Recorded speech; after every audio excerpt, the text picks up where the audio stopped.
So, those who sit with the back to the deities, that's not good. The scriptures just, we have some special, you can sit, if you want to come sit this side.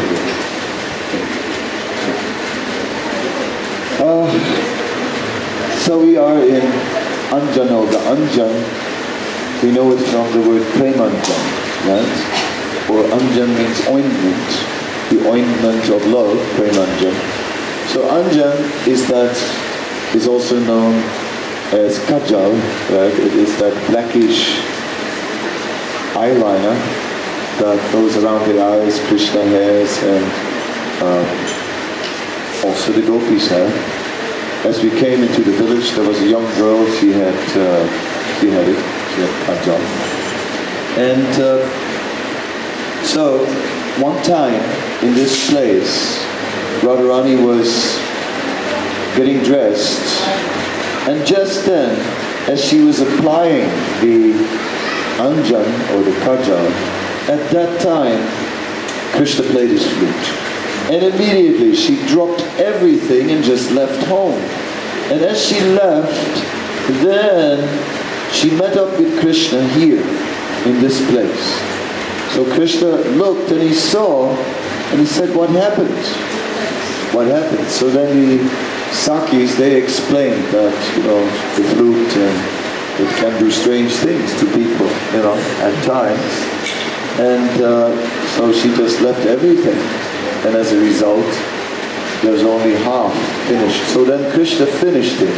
He found some stone right there. It manifested, and he took the blackish powder, and that applied it to the eyes. Somewhere in this temple, there's supposed to be that black stone also. Oh, that's right. That's what it is. I didn't recognize it. It's on a big piece of marble, but there is that stone, and supposedly if you rub it, your finger gets black. Of course, there are many stones in India if you rub your fingers black.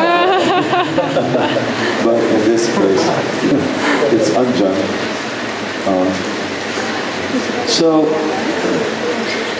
And that is Vrindavan, remembering Krishna. Smartanyam satatam Vishnu. It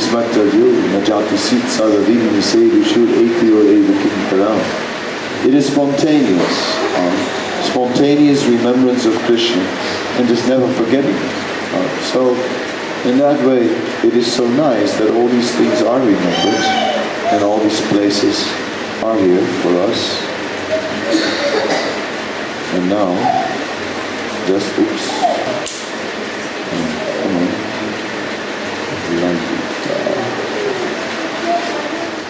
Oh, Mukara, that's Radharani's grandmother. Oh, granddaughter Radha, you are alive. She rushes forward. Purnamasi, grasping the edge of her garment. Oh, woman blinded by love, this is a Gandharva actor in a play. Mukara in tears. Oh, noble lady, I think Radha must have left the sun planet and gone somewhere else. I think the Gandharvas in Swargaloka have now brought her to this place, and she now stands before us. See, it is said that when Radharani disappeared, that she went, because she worshipped the sun god, that therefore she went to the sun planet. That was the rumor. Right? But so, in this way, Mukara was saying, oh no, I think now she has left the sun planet and is here. Radha, oh Lalita, did noble Mukara see me as you brought me from home to pick these flowers? Lalita, noble Mukara was not the only one to see. Jyotila also saw you. Let's move on a little. Last night I saw something very unusual in a dream.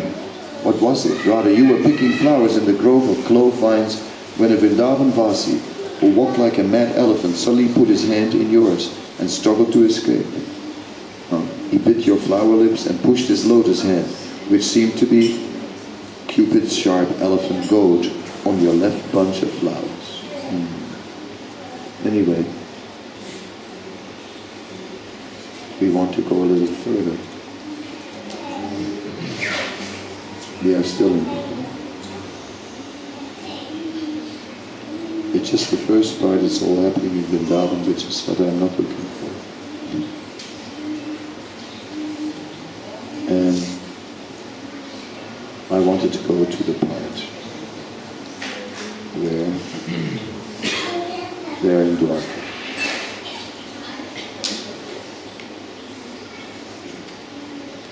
I had no time this morning because it was too late last night. So it's all rush. So I didn't prepare this. But now I'm gonna look.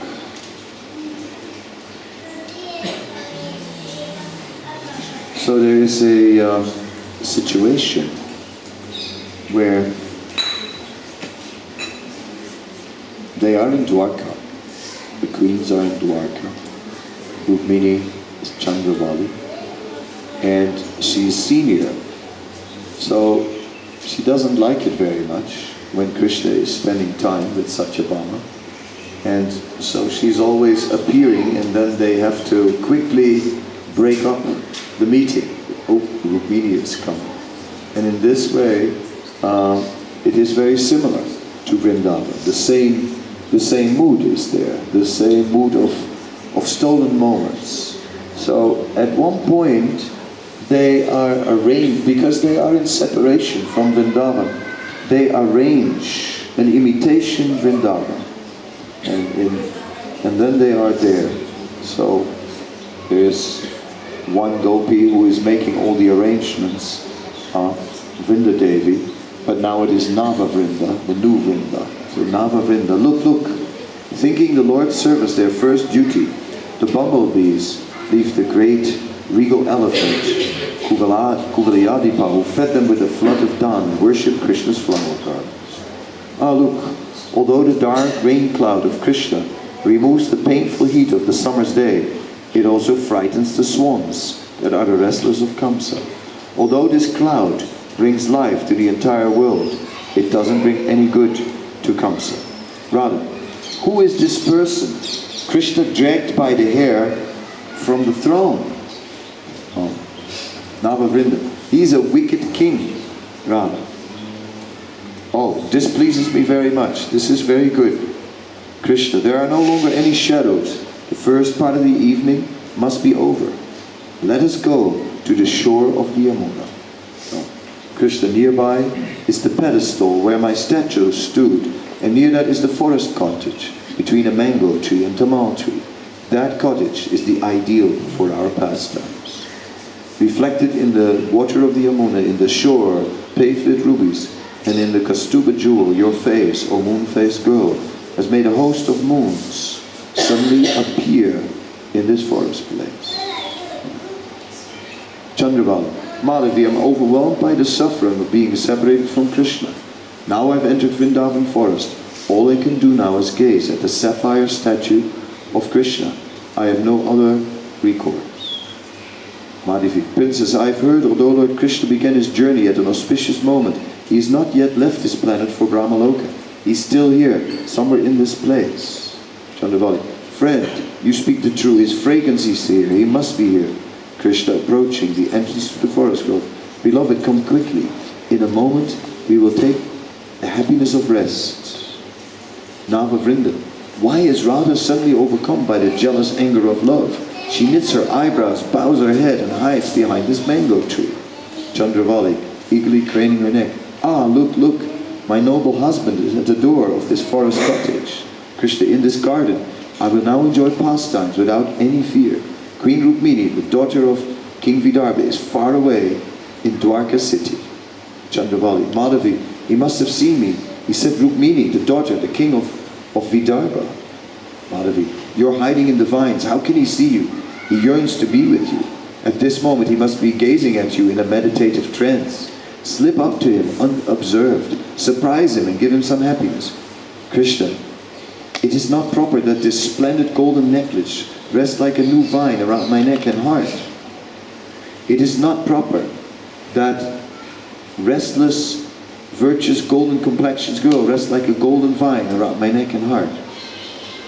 It is not proper. Chandravali approaches Krishna, gazes at him from the corner of her eye, and then stands before him. Krishna, with joy and wonder, ah, you hid behind that mango tree. How did you come from behind the roots of this tamarind tree?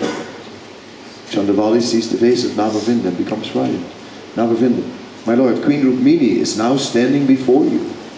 Here Navavrinda intends to first, some comment. Krishna, Navavrinda, not only is she dressed like her, but she is also silent and grave, just as he is.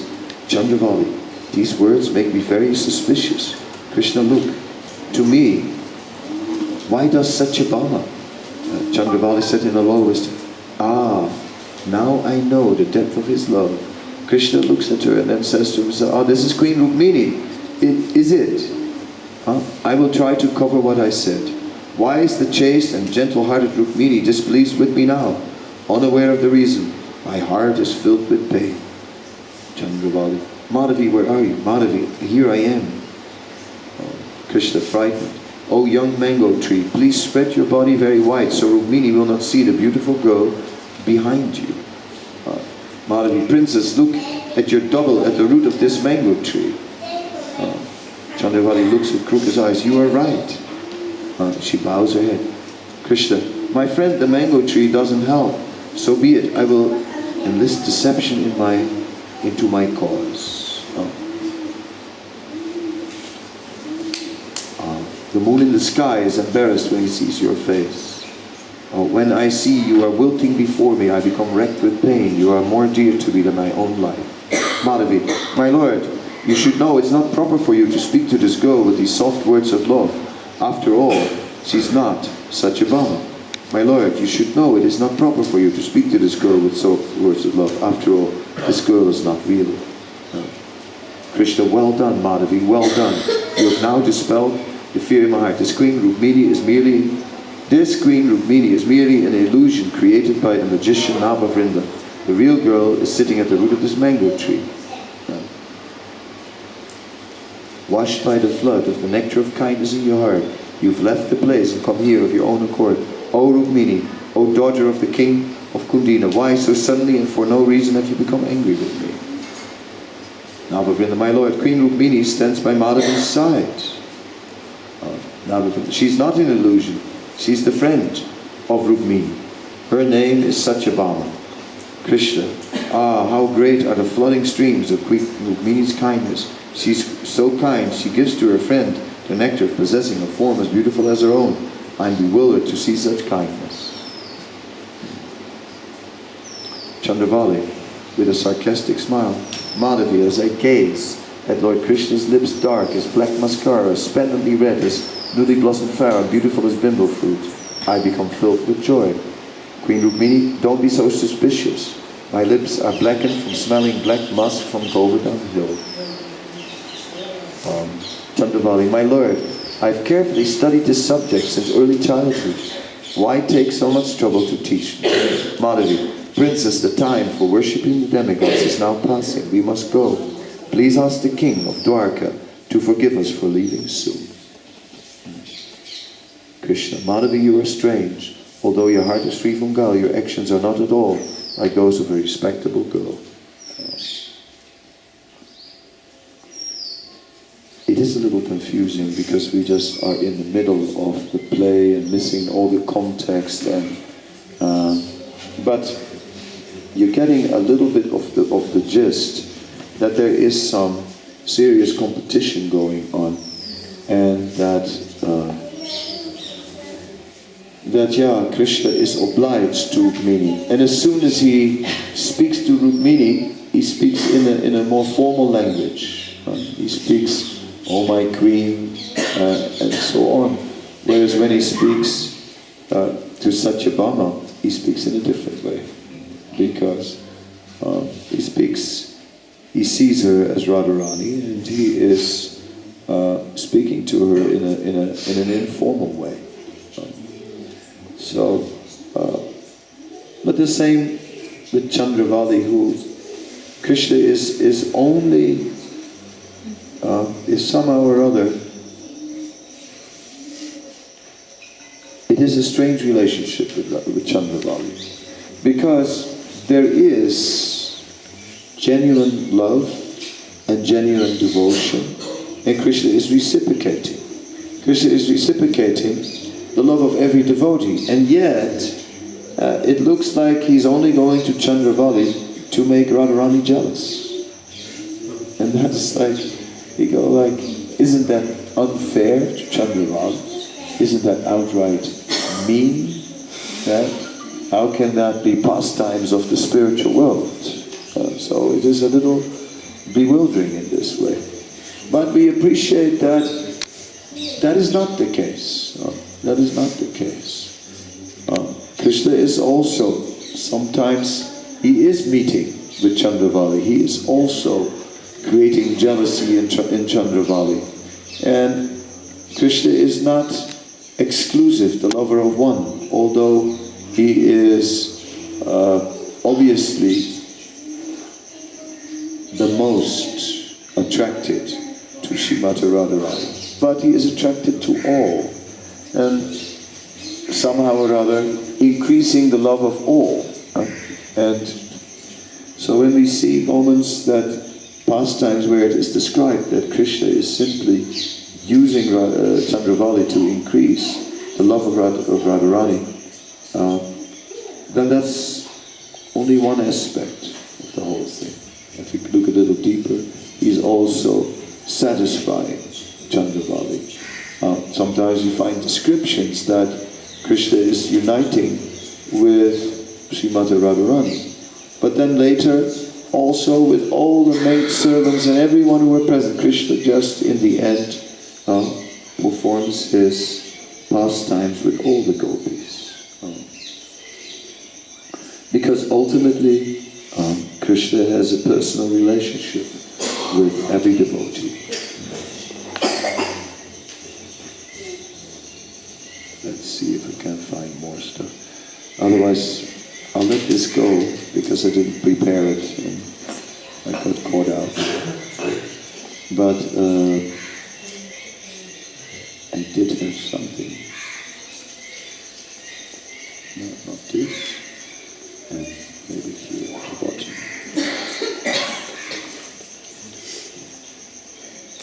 So this village is also Induleka's village. There are the Astasakis. They are all great, powerful personalities. We have understood when we heard from the Ujjvala Nilamani. They are leaders in themselves. They are independent, it's said, and they are directly loving Krishna, and in this way making arrangements for Krishna's pleasure. They are assisted by many gopis. Noble Induleka is learned in the science and mantras of the Naga Shastra, which describes various methods of charming snakes. She's also learned in Samudraka Shastra, which describes the science of palmistry. She's expert at stringing various kinds of wonderful necklaces, decorating the teeth with red substances, gemology, and weaving various kinds of cloth. In her hands, she carries the auspicious messages of the divine couple.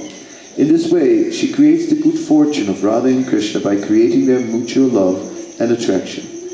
The group of gopis, headed by Tungabhadra, are the friends and neighbors of Induleka. Among these gopis is a group headed by Palindika Devi, which acts as messengers for the divine couple.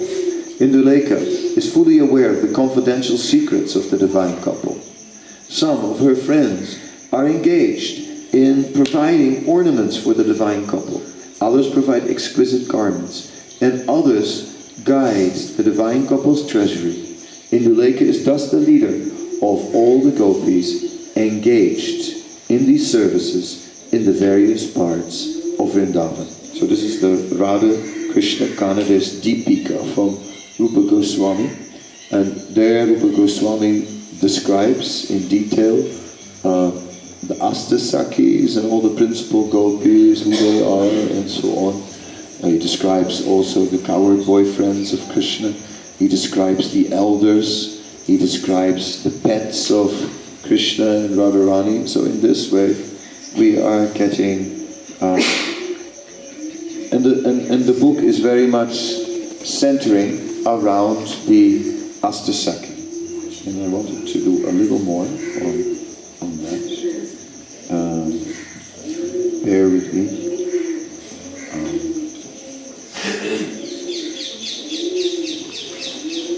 In the southeastern corner of Radhakund lies Induleka's Kunja, named Purnendu, full moon, or Induleka, Sukha Prada, giving joy to Induleka, where there are white beds, where the platforms and pavilions are made of crystal and moonstone, where there are white Pundarika lotuses, Kairavas, jasmines, vines, and trees with white leaves and flowers. The white bees, peacock birds, and parrots are only distinguishable by their sounds. If someone comes here accidentally while Radha and Krishna are playing here with their girlfriends on the full moon night, nobody will notice them in the white light, as they wear white clothes then. So on the full moon night, they meet in that kunja, Purnendu. Then on the south of Radhakund is the golden kunja of Champakalata, named Champakalata Nandada Kunj, where everyone becomes golden. Everything becomes golden because of the blazing golden ground there. The kunja is completely covered, so the ground is so golden, it's effulgent, that everything starts to look golden because of the ground.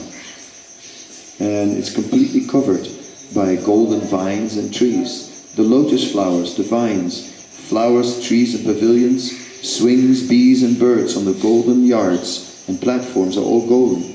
And as are the clothes worn there during Radha and Krishna's pastimes. Whenever Sri Radha comes here, anointed and ornamented in yellow and wearing a yellow dress, even Krishna cannot recognize her because of her natural golden luster. And when Krishna wears yellow clothes, he can hear the sweet words of Radha and her girlfriends speak about him without being noticed by them. And her sweet love, the lotus flower in the water of her lotus face, the birds surrounding those lotuses of her curly locks surrounding her lotus face, the restless wag-tailed birds of her restless eyes, and the loud and sweet warbling of the swans reminding him of her jingling ankle bells. So in this way, each of the Astasakis have their own kunja around Radhakund. And in this way are surrounding the divine couple, Radha and Krishna, who are present in a liquid form in Radhakund. The whole concept is that Radha and Krishna are Srimati Radharani is the Ladini Shakti, the pleasure potency of Krishna. And she expends herself in these Astasakis. And the Astasakis then, they are there for Shakti Tattva. They are there for the expansion of Srimati Radharani and carrying and amplifying different moods that she has. Although they are individuals, it's not that they are just like sort of non-entities, mirrors of Radharani, but in a different mood. No, they are their individual personalities, but still they're expansions of Radharani. And then it said these Astasakis, they are being assisted by Manjaris. And the Manjaris, they are Jivas. They are Jivas, Jiva Tattva. So it is said that there are different groups of gopis, many groups of gopis, not only the Astasakis. But and these group of gopis, they are assisted, and by many others. These are group leaders. And some of the groups, there is one group is Swapaksha. Paksha means group. And Swapaksha, that means his own group, Krishna's own group. That is headed by Lalita. And then there is Surit Paksha. The Surit Paksha is the group of Sham who are friendly. And then there is is a neutral paksha. I think it's Tara. Tara is the neutral paksha. And that means she is sometimes, and I forgot the Sanskrit word of neutral paksha, but she's sometimes favorable of Radharani and sometimes in competition with Radharani. Then there's the Vipaksha, which is headed up by Palika, who is in competition. And there's of course many others. Chandravali is the ultimate in competition. But so in this way, it is explained. Akila Rasamrita Murti, or Krishna has all these relationships with all these gopis. Now, Rupa Manjari is the assistant of Lalita. And Lalita is the immediate servant of Srimati Radharani. She heads up the Radharani's group. Therefore, it is said Lalita is the most important of all the Astasakis, because she is particularly heading up the group that is serving Srimati Radharani. That group's interest is Radha Dasya. That group's interest is to serve Srimati Radharani, not Krishna. They are serving Srimati Radharani. They're serving Krishna through serving Srimati Radharani. And they see themselves, they are just concerned with the welfare of Srimati Radharani. And that makes that group the topmost group. Therefore, Lalita is the topmost of all the Astasakis. And Rupa Manjari, who is none other than Rupa Goswami, is her immediate assistant.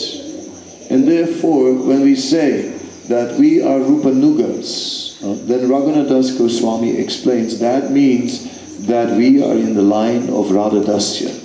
Therefore, Chaitanya Mahaprabhu chanted that verse. Kintu Projanakila Paramananda Ritabde Gopi Bhartapada Kamalayor Dasana Dasana Das. That I am the servant of the servant of the servant of the gopis, and ultimately of Srimati Radharani 100 times removed. So that is our unique connection.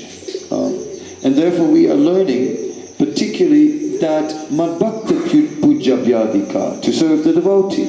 We're serving Srimati Radharani 100 times removed, means we're serving Srila Prabhupada. We're serving the servants of Srila Prabhupada, and so on and so on. And in this way, we are we're ultimately in the line that serves Srimati Radharani. We're serving Rupa Goswami. And through Rupa Goswami, we are servants of Srimati Radharani. And that is what Sri Chaitanya Mahaprabhu is teaching. That Sri Chaitanya Mahaprabhu is teaching that it is more important to try and please Srimati Radharani than to try and please Krishna directly, because she can please Krishna in a greater way. But still it happens. Like Radharani was saying to Chitra, but you were supposed to go and meet Krishna as a messenger, but you didn't come back. What happened? No, it was Lalita who was chastising her. You spent so much time there. Why are you wasting your time? Instead of giving the message and just somehow or other, working to unite Radha and Krishna, you're spending ages just enjoying. And she just said, what can I do? I mean, if he's flirting with me, I couldn't control him. He's like, he is beyond anyone's control. What can you do? So in this way, there was some chastisement for spending so much time with Krishna directly, because she was supposed to be the messenger. That is the mood of Lalita. That is the mood of her group in particular. We see that she uses also the other Astasakis, although they're not in her group, but still she uses them also as messengers. So there are these groups, but at the same time, sometimes they engage each other. And in this way, but it is important to understand the nature of Lord Chaitanya's movement. I mean, Lord Chaitanya, certainly Sankirtan is his primary activity. The congregational chanting, the congregational glorification of Krishna. But of course, Lord Chaitanya is deeply absorbed in the whole mood of Vrindavan. That is his internal life. So we cannot just be out on the street as Sankirtan devotees if we have no internal life. How can you be merciful? How can you be compassionate if you don't have something better? Compassion means you have a higher experience. You have something better. Otherwise you're not compassionate. Otherwise you are just acting out some drama. Some mercy. But what if you don't have anything better? No. So therefore ultimately we must be absorbed. Therefore that goes hand in hand.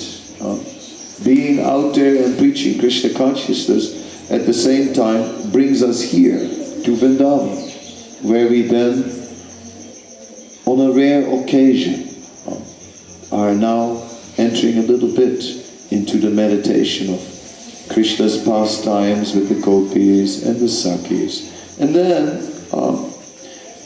we hear and we take inspiration, but we also find that we cannot enter.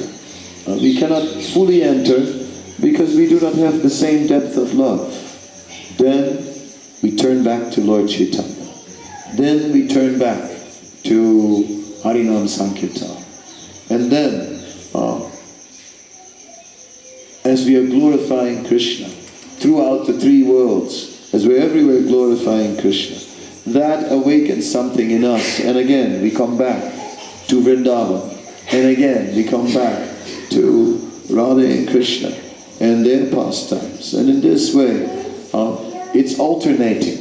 Yeah? Sometimes turning to Krishna and his pastimes, sometimes turning to Lord Chaitanya. And that is how we are approaching this Vrindavan. It is not by deep meditation and going deeper in our meditation that we simply are able to come to the level of fully understanding the love, or the loving exchanges that exist amongst the Krishna and the gopis, because their love is so deep. I give that example, and some of you have heard it from me, that once I was supposed to, it was a sunny day, and I was on a flight over the Swiss Alps and the Pyrenees. Right? So they asked me, I'll see the window seat as I checked in for the flight. And I just said, spontaneous, at that time, I said window. Usually it's aisle, but that time I said window. And I sat at the window and I saw those mountains, but after a while, and it was beautiful, but after a while, a bit boring, endless mountains. So then I picked up the Nectar of Devotion. And in the Nectar of Devotion, I was reading how it said that the gopis were not interested in seeing anything other than Krishna. And then I thought, oh, there I was with my window seat. Anyway, but that shows that then it was time to turn to Lord Chaitanya. Then it was time to realize that I cannot enter, that I do not have the depth of love that these eternal associates have. And although their pastimes are beautiful and interesting, and I like to read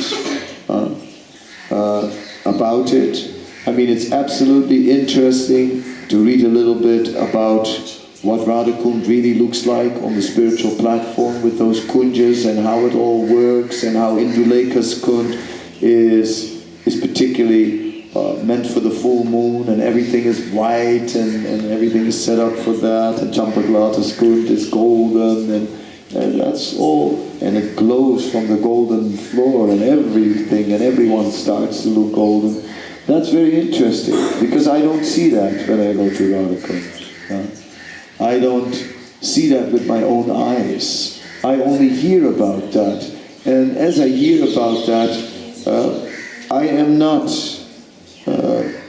able to be on that level of these personalities, of these Ragatmika devotees. I desire to follow in their footsteps, and then when I'm confronted with my limitations, there is Harinam Sankirtan. And so we're coming in all these places, and kirtan is a big part of our parikrama, right? Absolutely. And kirtan is a big part of our life, wherever we go. And kirtan, you know, I have been in Africa doing kirtans in the squatter camps, and sometimes saw how the kids were like so happy, you know. They got so happy and so into it. And then that is amazing. That is like a very deep and intimate moment where one sees that someone is connecting with Krishna. So to become instruments of mercy, to become instruments of mercy, that is what we are, that is what it's about. But in order to be instruments of mercy, we must drink. It says, Pibata Bhagavatam Rasamalayam Muhura Rasika Bhuvi Vavukaha. That one must drink this nectar from the Bhagavatam. One must drink this nectar of the holy name. And then we can approach. So like this we come here now. Now that we are so qualified. But we are coming here to understand the inner depth of Lord Chaitanya's movement. So that we can, well, awaken some interest, awaken something. It is said that the spiritual world is divided, and that there is Gokul, where Krishna eternally performs his pastimes, his Vrindavan pastimes, and that there is Svetadvipa, where Lord Chaitanya is eternally performing his Sankirtan, his glorification. And then it is mentioned that some devotees are going to Vrindavan, and some devotees are going to Svetadvipa, and some devotees are going to both.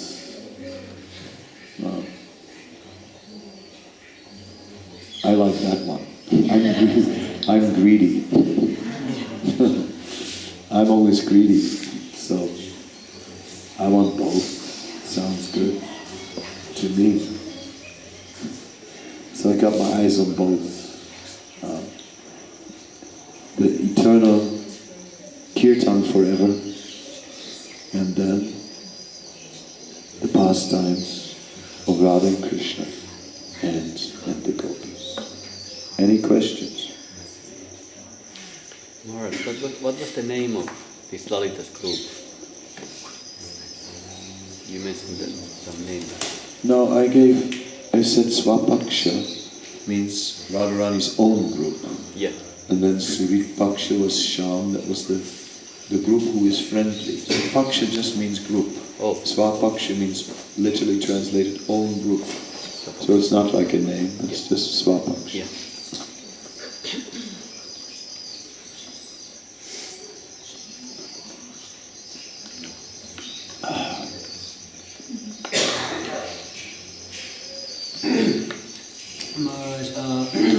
In Jaiva Dharma, there's that these two disciples, they asked the guru. Anyway, the guru is asking what their different tastes or inclinations are.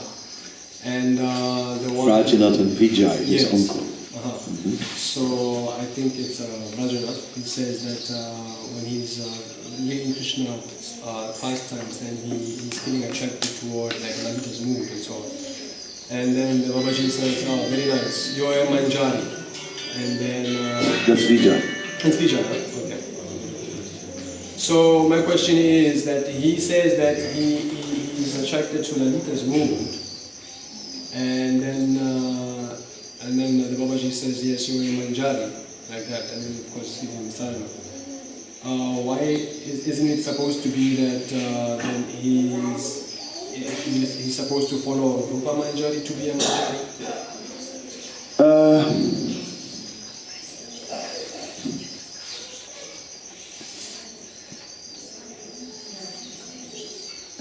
We are all followers of Rupa Goswami, right? And Rupa Goswami gives us the process by which we ultimately can realize our natural love for Krishna, and as our natural love for Krishna awakens, also our identity, our eternal identity becomes uncovered. That awakens in us. Our attraction towards a particular pastime, to serve Krishna in a particular rasa begins to develop. And in due course of time, it begins with an inclination. It says that Srila Prabhupada is speaking about ashakti. So ashakti means attachment. It comes after nistha, after firm determination. There comes ruchi, taste, and then the next stage, ashakti. Prabhupada says there are 5 types of ashakti. In ashakti, one begins to develop a particular bhav, a particular mood in which one would like to serve, and we'll get an inclination towards one of the rasas. Right? And then we carry on practicing our sadhana bhakti according to the directions of Rupa Goswami. Yeah. But it's still Vaidhi at that point. Yes, it may become even a Raganuga sadhana. It may even become a Raganuga sadhana where we begin to develop now a spontaneous service according to our mood. You know, it says sometimes one who is in Sakya Ras, he just lies down in the temple in front of the deities, sort of casual, because he's a friend with Krishna. So in advanced stages, even in Raganuga sadhana, when one has that ashakti, sometimes that is done, right? In our sampradaya, not in ISKCON, and also not recommended and not required for ISKCON. Because if also in Jaiva Dharma, there's the interesting discussion coming a little later after Vijay has gotten his indication of his Swarup. Then comes a discussion between where Swarup Damodar Goswami, the secretary of Chaitanya Mahaprabhu, is speaking with Raghunath Das and with Gopal Guru Goswami. And he is teaching Gopal Guru Goswami in a process.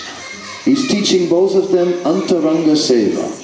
He's teaching both of them serving according to the eternal identity.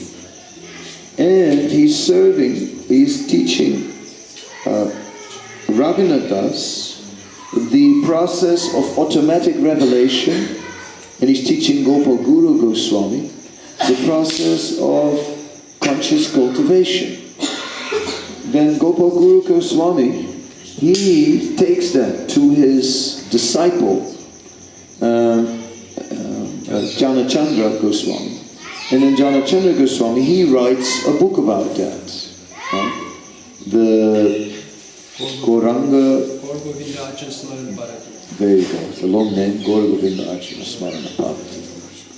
And that book is like a conscious meditation of going towards one's eternal identity. Now, interesting in Jaiva Dharma, that is considered the external path. There is the Antapanta and the Bahyapanta. The Antapanta and the Bahyapanta. The Antapanta, the internal path, is the path where everything becomes revealed within the heart. And the Bahyapanta, the external path, is the path of conscious cultivation. Yeah. So, and it is, the Antapanta is more important, because then you're there. Whereas in the Bahyapanta, you're trying to sort of create an atmosphere which awakens the internal realization. So, in the Bahyapanta, also Siddha Pranali is there, where there's another person who gives you, who helps you along and gives you that Siddha Deha, that spiritual identity. In the Antapanta, the Siddha Deha is just automatically manifesting from within. So we see that Srila Bhaktivinoda Thakur, he describes this Bahyapanta several times. In Jaiva Dharma, he describes it in Harinam Chintamani, and then he describes the Siddha Pranali process and he describes how gradually one begins to develop symptoms. One is trying to figure out to what family one belongs to, like little by little, finding a fitting identity, and slowly growing upon the sadhaka more and more.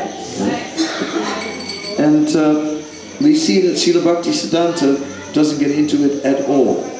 He's completely into the Antapanta. Right? And we see that Prabhupada, idem dito, is completely into the Antapanta, which means it's just automatically developing inside and automatically developing inside. So we see that in our Sampradaya, though, it exists, right? This Bahyapanta, this process of conscious cultivation, and that several of our predecessor acharyas have been involved with that, and even in recent history, Narayan Maharaj had more inclination towards that. And so it is interesting that these things are there. I think that in our movement, we stay with in Prabhupada's movement, we stay with Prabhupada's mood of the Antapanta, the internal path, and that means just through Harinam Sankirtan, through the glorification, through devotional service, by constant glorification of the Lord, everything will manifest within the heart. And that's basically, see, in the Caitanya-caritamrita, when Raghunath Das comes to Jagannath Puri, Raghunath Das joins Chaitanya Mahaprabhu in Jagannath Puri. When Chaitanya Mahaprabhu is in Jagannath Puri, he's completely in his internal mood. In Jagannath Puri, regularly Lord Chaitanya sees himself in the pastimes of Radha and Krishna. In Jagannath Puri, Lord Chaitanya is, he sees the gopis picking flowers, and he himself is also there picking flowers with them. He is seeing the pastimes of Krishna bathing with the gopis while Lord Chaitanya becomes Kurma Chaitanya, and that time all his limbs disappear into his body, and he looks like a big ball, and he's lying in the cow stable, and the cows are licking him. All these kind of things we are reading in the Caitanya-caritamrita. So he's very much in an internal mood, and in deep meditation on Vrindavan pastimes. And then Raghunath Das, he comes there, and then Raghunath Das in the Madhya Lila meets Nityananda, right? And Nityananda engaged him in that chipras, right, pastime, distributing prasad. Then after he got the mercy of Nityananda, then he comes to Jagannath Puri and joins the movement of Lord Chaitanya. Lord Chaitanya puts him under the care of Sarup Damodar, And Sri Damodar begins to teach him Antaranga Seva, or Seva according to his eternal identity, and so on, according to the Siddha Deha. Right? But through the Antapanta, right? Through the automatic process. But Raghunath Das becomes aware of his internal identity and begins to serve in that mood. But like Raghunath Das was always saying, like he's quoted for saying that I will not contemplate any higher rasa than dasya. I will only focus on dasya, servitorship, and only when called by the Vaishnavas will I focus on any higher rasa. So, okay, like by sort of Damodar's influence and being called and being his servant, he obviously was ready for that. He obviously was there.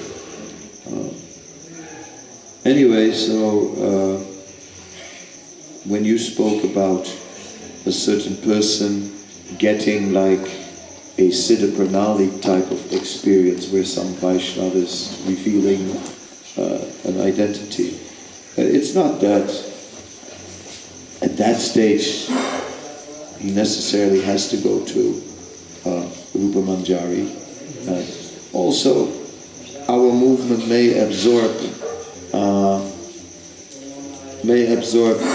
all kinds of personalities. We, of course, are accepting that the Siddha Deha is eternal and that therefore it's already there.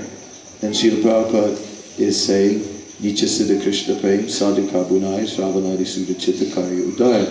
The spiritual body will be awakened. But there are many Vaishnavas in Vrindavan who think that the spiritual body is received according to who your guru is or according to the place where you cultivate your bhakti.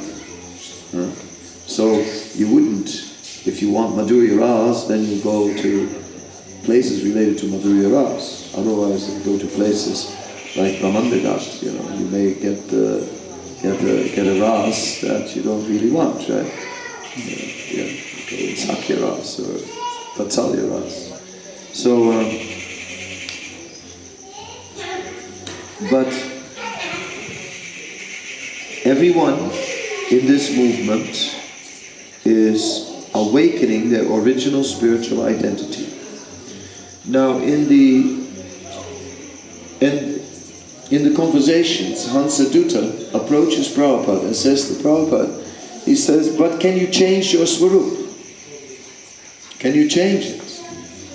And Prabhupada says, there's no need. No, but can you change it? And Prabhupada said, no, why would you want to change it? No, is it possible to change it? And after a long, long time, Prabhupada every time says, no, but you're satisfied with what you have. But then finally Prabhupada said, well, it is possible. Then there's another quote on this matter, and in the Caitanya-caritamrita we get the description of the Chaitanya, of the Bhakti Kalpataru, the wish-fulfilling desire tree of Bhakti, and it describes all the branches coming of Lord Chaitanya. And it describes that the branches coming from Lord Nityananda, they are generally in Sakya Bhav. They're generally in the mood of cowherd boys. And then it is described that there are the associates, the branches coming of Advaita Acharya are described. And then in the purport, Srila Prabhupada says, he says, yes, generally the associates of Advaita Acharya are either in Sakya or in Vatsalya Bhav. Right? He said, but by prolonged association of Chaitanya Mahaprabhu, or by the association of Chaitanya Mahaprabhu, they can also attain Madhurya. So what do you think about that? Right? Now it says they're generally in Sakya Vatsalya, but they can also attain Madhurya. So it is possible, from that we can understand that it is possible to change the ras, and that it is possible when that is awakened by the association of Chaitanya Mahaprabhu. Then it is possible. But we see that Murari Gupta is Hanuman, and Lord Chaitanya asked Murari Gupta to give up his love for Ram and to turn to Krishna, and Murari is the whole night he is crying, and in the morning he falls at the feet of Lord Chaitanya and he says, I just want to give up my body now. He said, because I cannot disobey your order, but I cannot give up my Lord Ramachandra. Let me die. And then Lord Chaitanya picks him up and says, oh, you are Hanuman, and he writes Ramdas with his finger on his forehead. So here we see how suddenly we have a Ram Bhakta in our Sampradaya. And we have more. We have Anupam, the younger brother of Rupa and Sanatana. So it's not that everyone, although we are Rupanugas, and although that is the focus of Lord Chaitanya, and that is the predominant mood of our Sampradaya, that Radha Dasya, but it's not that everyone necessarily is then an associate of Rupa Manjari. No. Ramdas, Murari Gupta, one of the intimate associates, the one who wrote the first diary of Chaitanya Mahaprabhu, who actually gives us the chronology of Mahaprabhu's life in Navadvip, everything. It's like the Chaitanya Bhagavat is a more elaborate poetic expression of Murari Gupta's diary. Murari Gupta is the foundation of all our biographies. And then, Krishnadas Kaviraj also starts with Murari Gupta, and then adds Sarup Damodar, information on Sarup Damodar's diary and other passages. So, but he's Ramdas. That's amazing. Isn't it? He's not, in that sense, a Rupanuga. But isn't it that somebody can say, but these are Nitya Siddhas, they are actually the eternal associates, they're not about sadhakas. Sadhakas are underneath, but Prabhupada would say that we are all eternal, our Sarup is eternal. So then there's no difference between Sadha Siddha and Nitya Siddha. What's the difference between Nitya Siddha, Sadhana Siddha, Kripa Siddha? Siddha is Siddha, and that's what Prabhupada would say. Siddha is Siddha. Perfect. Siddha means perfect. Just one last question. No, you go ahead. I think people find it interesting. How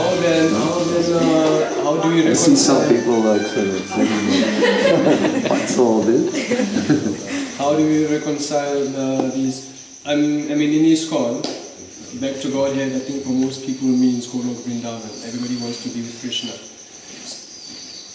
But I want to be with Lord Chaitanya as well, eh? Yes. Okay. But I mean, this is the kind of a Golok. And but we understand that Godhead means the whole of Vaikuntha planets, means also Aishwarya, Vaikuntha. And Yeah, possibly, Ayodhya. like that. But this movement is awakening a lot of ecstasy, and it's like Vaikuntha has only 2.5 rasas, There's not 5 rasas in Vaikuntha, right? There's only Santa, Dasya, and Gauravasaka. That means Santa, awe and reverence, servitorship, and Gauravasaka means friendship with awe and reverence, mixed with awe and reverence, not full friendship. So it's quite limited in terms of rasa. Even if you go to Ayodhya, it's still very limited. Right? You still don't have much more than that, right? When you come to, finally, when we come to Mathura, then we get 5 rasas, but still with a tinge of awe and reverence, right? So Ayodhya is on the external petals of Golok, right? Just outside, right there on the outside of the petals of Golok. There's Ayodhya. And then Mathura is right on the in the inner side of the petals. And then you have the whirl of the lotus, of Golok. And that's where it's really happening. So, therefore, Vaikuntha, this movement carries so much of Golok in it that some awakening of attraction for Golok can easily develop in the Golok. So generally we think Golok, but some cases Bhishma is lying on the bed of arrows and he is dying, right? And he is remembering the gopis. He's explaining about the gopis. And he wants to go to a Vaikuntha planet to fight with Krishna. You know, to have that kind of chivalrous relationship, whatever that means there. I'm not quite sure how it looks in Golok or in Vaikuntha. But the point is, he knows about the gopis. So, Baba, didn't you get turned on then? Didn't you realize it's higher? No. He still wants to go there. So in this way, that may be. That may, but the mercy of Lord Chaitanya can do things. There is no consideration of Vaidhi or Raganuga sadhana. It's all automatic. Everybody moves. It's like as the Sankirtan movement will spread all over the world, we'll see that some Raganuga sadhana will evolve again. But you know, think about it. Raganuga sadhana is in a way a contradiction in terms, because Raganuga means we are following the path of rag, the path of attachment, the path of the heart. Sadhana means cultivation and practice. So we're doing a cultivation and practice. So we're not really following the path of the heart. It's a mix. We're trying to invoke something. You know what I mean? I'm trying to get some tears. Open my eyes very wide, look in the light. Might do it. But you understand, try and invoke a mood. Yes? So you're going towards, it's not fully blossomed yet, the rag. It's an incomplete rag, and therefore it's supplemented with practice. So, we are just the movement of rag. There's so much rag. The rag is filtering right through. So if you just associate with the rag and you're doing your ragas, you know what I mean? Then automatically the attachment will emerge. And that's the essence. It's not that cultivation that is what it's about. That's low. That's a lower level. You understand? It's when it's not there that you need to, the attachment not there, then you need to do that sadhana. But we just chant Hare Krishna as an expression of ecstasy. It's just ecstatic. No? When we are chanting here, I'm not chanting in an advanced platform, but I'm not thinking, now I'm purifying my heart. Are you thinking like that in the kirtan? Oh yes, I'm really busy purifying my heart, scrubbing it like anything, Hare Krishna, Hare Krishna. No, it's hard to stop, right? It's fun. There's taste. So it's all operating on taste and on there's some ecstasies there. We're getting ecstatic. And it becomes an addiction. The rag is beginning to develop because we're getting addicted day by day, and it just gets like more and more ecstatic. So in this way, it's just, but we're not like in the mood of. So in the Antapanta, we leave it at that. In the Bhagavata, we will follow a Raganuga sadhana.